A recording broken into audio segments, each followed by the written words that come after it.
Hello, everyone. Welcome to another episode of Veg Networking Canada. It's important to honor, acknowledge, and respect that many of us are located on the traditional, ancestral, and unceded territories of many Indigenous peoples of Canada.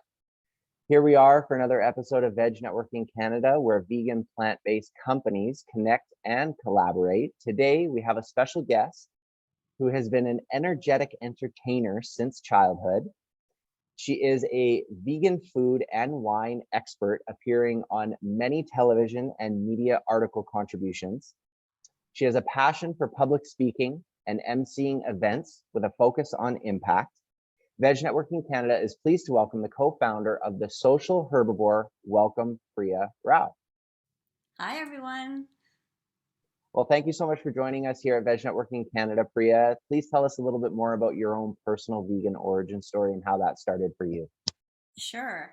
I guess now I've been vegan for just over a decade, and I was vegetarian for 20 years before that. So my vegetarian journey sort of led into my vegan journey, and it was in university where I started to meet people who were vegetarian, and I'm 50, so that was 30 years ago, and it was just I didn't know at that time that you could exist on a vegetarian diet, and it sounds ridiculous now, but I didn't know how to. I think a lot of people still feel that way. It's like, how will I get all my protein? Of course, that myth, but how will I get all the nutrients I need? But back then, it really was that way because there were no great faux meats or faux cheeses or anything to sort of help the transition along.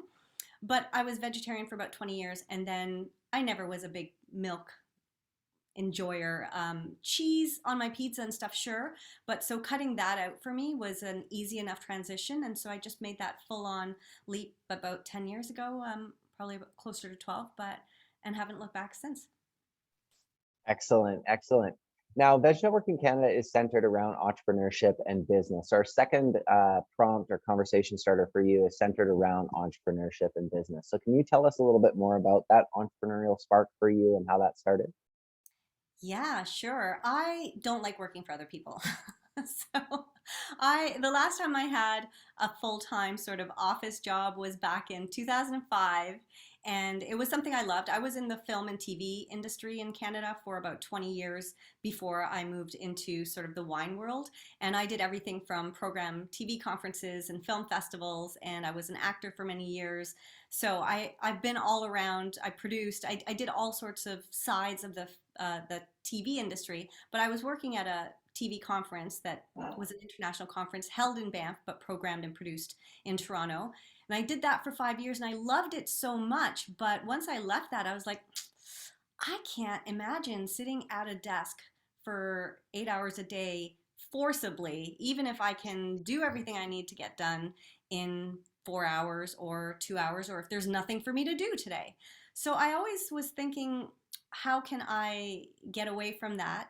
And luckily, my family already had a family business. It's a summer business here in Toronto. We've had that since I was 9 years old. So I always grew up around the idea of creating something of your own. And I think part of the reason I enjoyed the film industry so much was for that exact same reason, creating something of your own. I love taking something from concept to execution, whether it's a film festival, whether it's a TV project or a film project, or whether it's a business. So I've always really enjoyed coming up with ideas and then making them happen. It gives me a lot of joy to bring together a great team and just see everybody working at their top levels of what they do and then making magic happen. So the way I kind of launched the Social Herbivore starts with the demise of a previous business, which is where I met Michael Abramson. My then romantic partner was aspiring to become a sommelier, and so I was learning a lot about wine as he was learning about wine, just through osmosis and through a lot of drink. As you can see, I have like lots of wine around all the time. I will tell you that I very rarely drink at home alone. I never open a bottle of wine by myself, but I do drink a lot of wine for my work. As he was learning to become a som, I was, asking him lots of questions about wine. First of all, the number one question that everybody asks me, what do you mean wine isn't vegan? Isn't all wine vegan? It's grapes. So I kept asking the questions that a lot of people now ask me, and then I started asking, well, okay, well, what should we have with this, cashew cheese penne I'm gonna make? What'll we have with this vegan meatloaf that I'm gonna make, or whatever I was cooking? We just started to come up with wine pairings for the vegan dishes that I was making, and then it occurred to me that there was nobody doing that. When you looked online for vegan wine pairings back 10, 12 years ago, do you remember when that was, Michael? I know he's probably not on. It was a long time ago. It could have been closer to like 12 years maybe, right when I was starting to become vegan. And we saw that nobody was doing that, and I knew that it was going to be huge because I was interested in it. And then whenever we had dinner parties, all our friends were asking, well, what do you mean wine is a vegan? So I just knew that that was going to become a thing as veganism was growing. And for myself, I'm a very social person. I like to entertain, I like to host, I like to, throw really great parties. So I knew that people who were going to be vegan, a lot of those people were going to be like me. And so they would want to know that their wine was also vegan and what to pair with the foods they were eating. So we just started out hosting events, and we spoke at the Vegetarian Association's Veg Fest at Harborfront Center, and we just started sort of building a brand that way. And then when that relationship ended, I really wanted to continue with what I was doing. So I ended up partnering with Canada's first female master sommelier, and thus a social herbivore was born. Wow. So can you share more about what the social herbivore is all about? Just like a brief Sure. sort of snapshot for everybody listening. And then from there, can you take us into some trends that you're, or maybe not even trends, like in terms of coming and going, but trends or transformations that you're seeing in your industry? Absolutely. So the social herbivore is all about elevating plant-based dining. So exactly what I was saying about how I love to entertain, and for example, when I have my holiday Christmas party, my at home, I make everything from scratch. And I know a lot of people don't have the time to do that, but I'm anal that way, so I like to make everything at that event from scratch. And so I just started to think, you know, we we start we started this whole idea of plant-based pairings with wine, but nobody's written a book about it. And so that was one of my huge goals, was I wanted to be the first person to write a book about wine pairings for plant-based food. And I knew I needed the wine expert to do that. So the social herbivore is all about creating fabulous pairings based on plant-based food and wine. And Jen, as I mentioned, is a master sommelier. And just to put that in context, there are fewer than 300 master somms in the world because it is an incredibly difficult designation to attain. It took her years and years, and it's just very, very difficult to get that designation. So I'm extremely proud and honored to be partnering with her. And we did, in fact, write the first book of wine pairings. So that came out during COVID, but I'm really happy to have done that, get that off my bucket list. And in terms of trends, I will say that I interview a lot of winemakers from around the world. And one of the things we have noticed is that more and more wineries are starting to realize that consumers want to know if their wine is vegan friendly or vegan. We say vegan friendly because a lot of people won't call their wines vegan because they haven't paid for the certifications. That gets very complicated, but you can't just slap the V on your bottle without paying for a certification, and the certification is not the same around the world, so a lot of wineries tend to shy away from that. But that said, there are more and more wineries that are starting to put vegan friendly on the label because they know that that's a huge trend for consumers. The other trend I would say is just moving towards plant-based um, winemaking methods. And so, just in a nutshell, what makes wine not vegan is the fining agents. So, generally, when you have a glass of wine, it will be a little bit cloudy from the proteins that are floating around in the wine. So, you want something to take away the cloudiness. A lot of people nowadays drink natural wine, which is inherently vegan, but natural wine is cloudy often by nature and has sort of a kombucha style zing to it. But most of us don't want a cloudy wine. We want a nice, clear, clean looking wine. And so you have to filter and find that wine. But now, and traditionally they would use things like oxblood and casein and fish bladder, things that were around the farm. But nowadays they have all sorts of different things you can use: bentonite clay, activated charcoal, pea proteins. So lots of, or just using time and gravity, letting it naturally settle. So that's what makes wine not vegan. And we were seeing that more and more consumers are looking for vegan friendly wines because they're just, even if they're not vegan themselves, they're more planet conscious. So those are a couple of the trends that we're seeing. Oh, and There also just on the food side of that, we're seeing, of course, tons of more vegan plant-based restaurants and high-end restaurants such as 11 Madison Park, which maintained its 3-level Michelin star rating even though they've gone fully plant-based. So very happy about that. extremely, extremely exciting time for people who are wine lovers and in the sort of vegan plant-based space. And you're absolutely right. There's if you just go onto any vegan Facebook group, you're just going to find a whole host of people asking about where, and we've seen websites, barnivore.com, I think, Yeah. where you can kind of go on and check out if it's vegan and stuff. But yeah, to easily have the makers putting vegan friendly or what have you on the bottle to make it clear to consumers is hopefully a trend that is more of a transformation and not going to go away, which we're probably all certain that that's the case. So when it comes to the social herbivore, Mhm. where the next question for you is, where is your brand going in the future? You've walked us up to sort of how it started, the book Yeah. and everything. Get us excited about where the social herbivore is going in the future. Yeah, well, right now we're just excited to be back to in-person events, so that's amazing. But we hosted our first holiday wine festival back in 2019, and we had wine agents from around Toronto with over 80 vegan-friendly wines from around the world. So that's where we are going in terms of, we want to showcase the best wines in different parts of the world. So we have our events here in Toronto, but we would love to do them in New York and in LA, and maybe in wine country um, uh, in like California and stuff. So we really want to take that concept and make it international. We also would really love to start hosting retreats in, say, Tuscany or France, and just do vegan food and wine retreats that really showcase that you can be a plant-based eater and still enjoy, you know, great things. I feel like there's still this concept out there that a lot of vegans are just hippies, that we're just, and I don't say that in a negative turn, but like we just eat, we drink wheatgrass juice, and like we're just antisocial, and we just like to sit and eat our really, really wholesome foods. But I know that there are lots of people that just happen to be vegan or just happen to be eating plant-based for that meal, and they still want to enjoy the full experience of a great dining night out.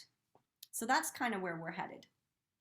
Sounds great. It sounds like actually physically going and traveling, but Yeah. also what you were talking about in terms of whether it's out west or out east in Canada is bringing travel in a way, like bringing the travel experience to folks through wine and through food. And that's really, really, really exciting for a lot of people who love to travel and may not have it in their schedule to physically go somewhere, but to go somewhere that might be local and have a international experience, as you said, with food and wine. Really, really exciting. Now, the next question that we have is always prefaced by saying there's no right or wrong answers. It can also be looked at as maybe something that you have done personally in your experience Mhm. and or the business. And the question is, does the social herbivore plan to or currently support any charitable organizations or any giving back? Yeah, 100%. Well, I'll talk about the social herbivore, and then I'll talk about myself because in other things that I do. The social herbivore partners with the Toronto Vegetarian Food Bank. So a portion of proceeds of everything that we do goes to support their work. So our book, a portion of the proceeds of every book sold go to support their work. A portion of all the tickets that we sell for our events or of any private events that we do, we always support them, because for us, food and the dining experience should not, uh, it shouldn't matter how much money you have. You should still be able to enjoy a great meal and a great experience with loved ones. And we also wanted to support a charity but stay Relatively apolitical, because the social herbivore is not necessarily just for vegans. It's for people who want to enjoy plant-based dining occasionally, all the time, once in their lifetime, whatever it is. It's a judgment-free zone. We just wanted to elevate the concept of plant-based wine and food. So we chose them because everybody can feel supportive about a food bank. It's kind of a no-brainer. On my personal side, I mean, personally, I support a few charities like the Orangutan Project and Sea Shepherd, but I also work with other charities in terms of other events that I do aside from the social herbivore. So this necklace that I'm wearing, for example, I'll bring it closer. It's a little emerald. It's a square peg. It's called a square peg. It's for female entrepreneurs who are really interested in giving back and who are interested in making the world a better place through their business or through their personal lives. And a portion of the proceeds from this necklace go to support animal justice, which I don't know if you're all familiar, but it's the legal, it's an amazing organization that fights the fight for animals and protecting animals in Canada in a legal manner. And Camille is a good friend of mine, so I'm very happy to support her in that. Also, hosting some, I know at the end we're going to talk about any announcements, so I'll talk about a couple of events that will be promoting, that will be supporting animal justice as well. But those are sort of the two organizations that I support on an ongoing business kind of relationship. Absolutely amazing. And again, we said like no right or wrong answers, but definitely a right answer. Awesome. I love it. So the next question is centered around material and information along your journey as an entrepreneur that you have taken in, that you have found has made an impact on you, whether that actually be from being a founder, co-founder, from systems, processes, might be avoiding burnout as an entrepreneur, something to do with mental health or what have you. And the question is sort of three different avenues. You can pick one or all, and it's, have you found any books, any podcasts, or maybe even any mobile apps on your phone that you might use day to day that help you as an entrepreneur that you want to recommend for folks? Yeah, that's a lot of questions in one. I'm gonna try and remember some of them. In terms of just learnings along the way, I think the number one thing for me has been that if you're gonna start a business venture, you need time and or money. You can do it with a lot of time and just put your heart and soul into it, or you can do it with a lot of money behind you to hire the people needed to do the things that are necessary to get a business off the ground, or you need a little bit of both. But it's very, very unrealistic to try to start something without have, like, if you're working full time and you're only trying to do your side business that you're hoping to become a real business, if you only have like an hour or so in the evenings when you're tired after a long day of 9 to 5 job, I think it's going to be a really challenging endeavor. And I think that's where burnout can happen. So I would say that you need to, you know, kind of pick the right time of when do you have that luxury of time or a chunk of money that you can put into something to get it off the ground. And I know for us, we only got the book off the ground, for example, because of lockdown, because the process for putting this book together is really different from a regular cookbook. Even we had, of course, I had to develop the recipes, but then we'd have to cook 8 to 10 of the recipes at a time and have 30 to 40 bottles of wine around with us and taste each recipe with different wines for Jen to come up with the perfect pairing for it. That's not something you can really do when you're working a full-time job, because then you're trying to squeeze that into a weekend. And how are you going to cook that many things and make sure that they're cooked properly and perfectly and then taste everything and write notes? It's just, it would have been impossible. So it was only during lockdown that we had the luxury of time to do that, to even do the photo shoot and all the photos for the book. So that for me, I would say, is the biggest kind of takeaway that would help with burnout. The other thing I would say is you do need to delegate.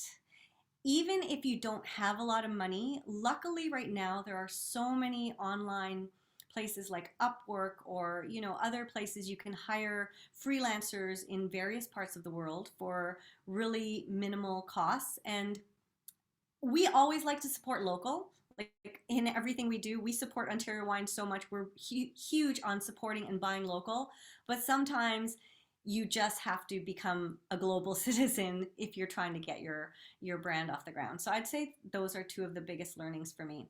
And then in terms of podcasts or apps, I mean, I've tried lots of apps and things, to try and keep myself organized. I'm just a person who likes pen and paper. I like lists. I have tried so many apps.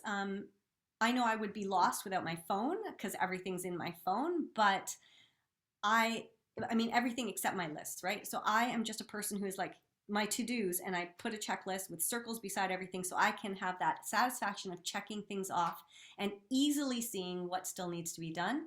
But I will say that a friend of mine in Brooklyn is an amazing coach for female entrepreneurs, and she's specifically working in the wellness industry and women who are trying to make a difference. And I've learned a ton from her. So it's great to have a friend who you can kind of call up and pick their brain. Absolutely. Speaking of that friend, do you want to give them a shout out? Yes, it's Kelsey Matheson. She's amazing. Perfect. Awesome. And then before we move on and talk about inspiration, sources of inspiration for you, do you recall in your entrepreneur journey any books that really made an impact for you as a leader?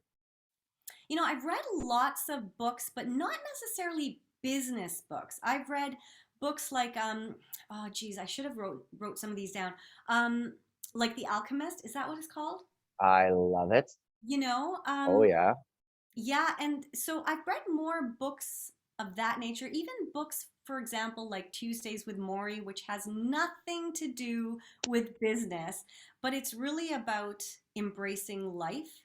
And I feel like anytime I get into a funk, whether it's because work isn't going the way or the business isn't going the way I want it to, or just life, that book always makes me cry lots of happy tears, and it just makes me feel good about being human, even though it sucks so much sometimes with all the negative aspects or negative emotions of being human.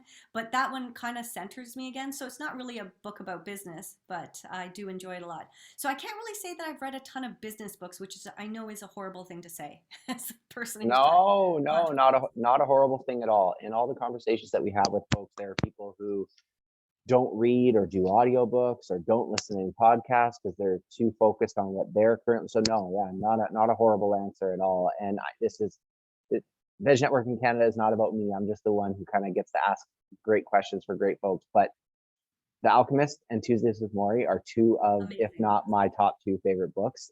So that's just Yeah. And I funny will just say, coincidence. like, I do a lot of podcasts and I listen to a lot of audiobooks, but that's my time to just sort of unwind, especially when I'm walking my dog. I find that I adopted a dog from Turkey right before lockdown. And so she was my saving grace through lockdown. She forced me to get out of the house and, do like hours of walking a day. And I always love listening to podcasts or to audiobooks, and but that's just like my free time, and I feel like that makes it so much easier to get back into work mode because I'm not one of those people who is always thinking about business, and that's works for a lot of people. For me, that's burnout city. Yeah, being able to slow down and recharge, refuel, and reconnect definitely has profound effects on getting back into the saddle in terms of business and what you have to do in your to-do list. Okay, so next question is centered around inspiration, sources of inspiration for you. You've mentioned a coach, you've mentioned some other organizations and things like that. Is there any other people or companies, whether they're local or massive corporations, anything like that, that you look to as sources of inspiration, whether in your industry or outside? There was a group a while back called Vegan Lady Boss. I don't know if anybody's heard of it, but it's now kind of wrapped up because it sort of started with Liz D, who's this amazing vegan businesswoman and entrepreneur, an angel investor based in New York. And she started this group of vegan lady bosses. And it just sort of grew around the world. People would open chapters and just have females getting together and talking about, how to expand their businesses or just networking, just like what we're doing here, but specifically talking to female entrepreneurs. I think she's a huge inspiration for me just because something that she didn't intend to become a huge global phenomenon just steamrolled. It just snowballed into something that became so big it outgrew its own boots. And then kind of she had to just say the organization has dissolved, but every group is welcome to kind of keep their groups going. So I ran the Toronto group for a couple of years, and so she's a huge inspiration for me. Liz D in New York.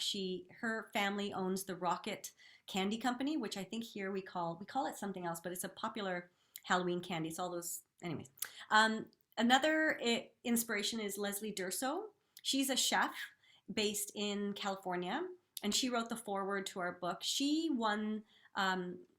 She has veganized menus for Four Seasons resorts in different parts of the world, and I just think like she is an amazing woman who's bringing vegan food to the mainstream audience in a really kind of subtle way, like at a resort where you wouldn't even expect that the churros that you're eating off the churro cart are vegan, but they're vegan because she dared them that she could make vegan churros just as good or better than the churros they were currently serving. So she's a huge inspiration to me. And then more locally, I find a lot of the winemakers in Ontario to be super super fascinating people. Their love of the earth, of and their stewardship of the earth. Like when you think about winemakers, I think most people just think of the wine in the bottle or in their glass. They don't think about these people as farmers and as stewards of the land. And I talk to a lot of them about climate change. I interview a lot of them. I write for an online publication called Vine Roots.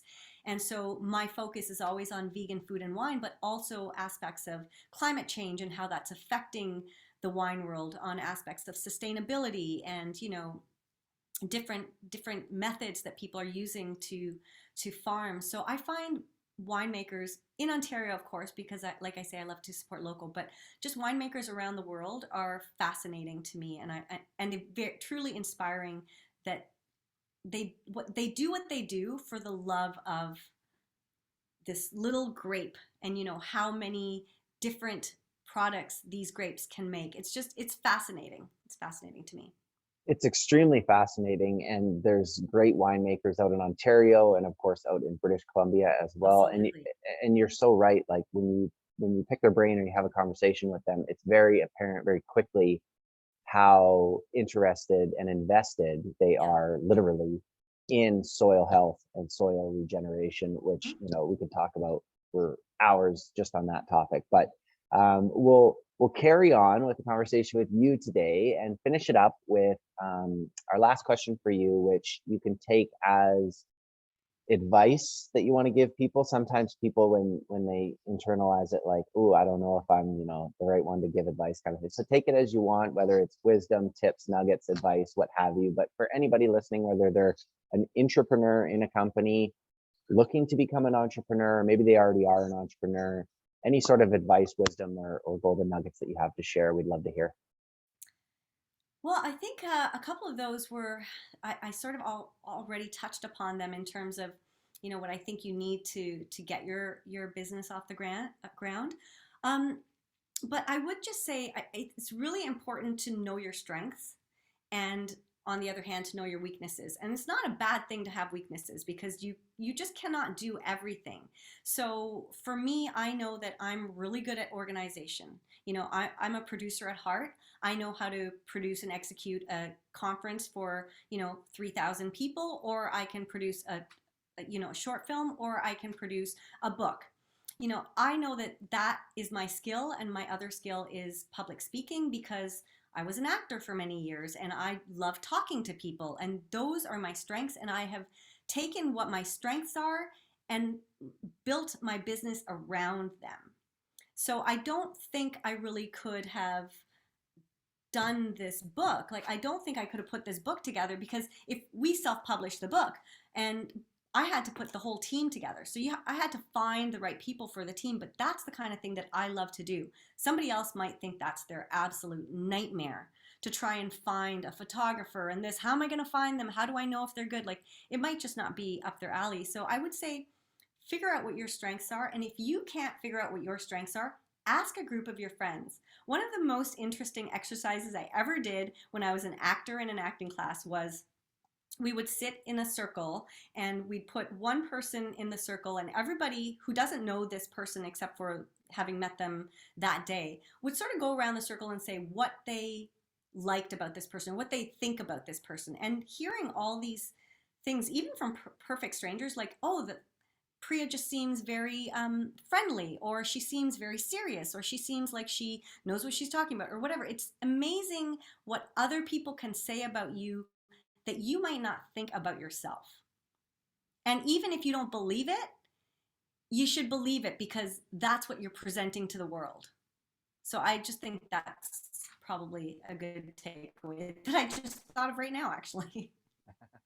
Yeah, it's an excellent takeaway. We don't know what we don't know, right? And sometimes those blind spots can really hold us back. And whether it's a group of strangers, friends, family, coaches that you hire, whatever it might be, to point out those blind spots is really, really valuable for sure. And then also amazing advice in terms of the old SWOT analysis that we've all, heard of Yeah. before, right? Strengths, weaknesses, opportunities, and threats. And going through that, which leads to what you mentioned, which is be your best Mm-hmm. and hire the rest. And then the other wisdom that you gave as well too, in terms of be really honest with your current position in terms of without any time or any money, how is this going to go, right? And trying to find at least one of those, right? So thank you so much. So with this great conversation we've had with you today, did anything come up for you, or maybe any announcements that you, I think, alluded to a little bit that you want to let us know about? Yes, I did want to announce. I mean, I'm based in Toronto, but we have two great events that I'm producing that are coming up. One is a Very Merry Market. It's a holiday market featuring local artists and artisans, and they're all vegan businesses or vegan friendly businesses. And that is on November 20th, and we will be supporting animal justice. The tickets are $5. It's just a donation basically to animal justice, so we're really excited for that. And then we're hosting our holiday wine and dine event on December 9th in Toronto, and you can get early bird tickets for that for only $15 until November 1st, and that will be held on December 9th. So I'm just really excited that we're able to be doing these in-person events because that is where I love to just meet the people in person and talk to them about wine or talk to them about why they come out to a vegan event. And just I'm a social butterfly in that regard. I'm so curious about people, so I'm very happy to be able to be out there again. Well, those both sound like amazing events for anybody who's going to be around that area. And we'll have more information, dates and links and stuff like that in the show notes as well. And yeah, social wellness is so, so, so important.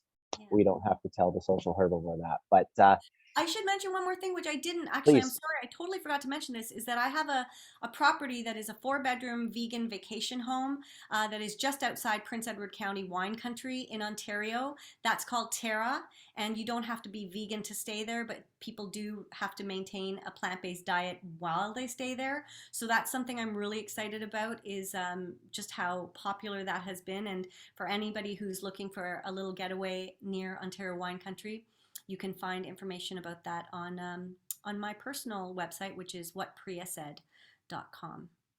Wow, thank you so much. Yeah, I'm sure that perked up a lot of people's ears and really sounds exciting.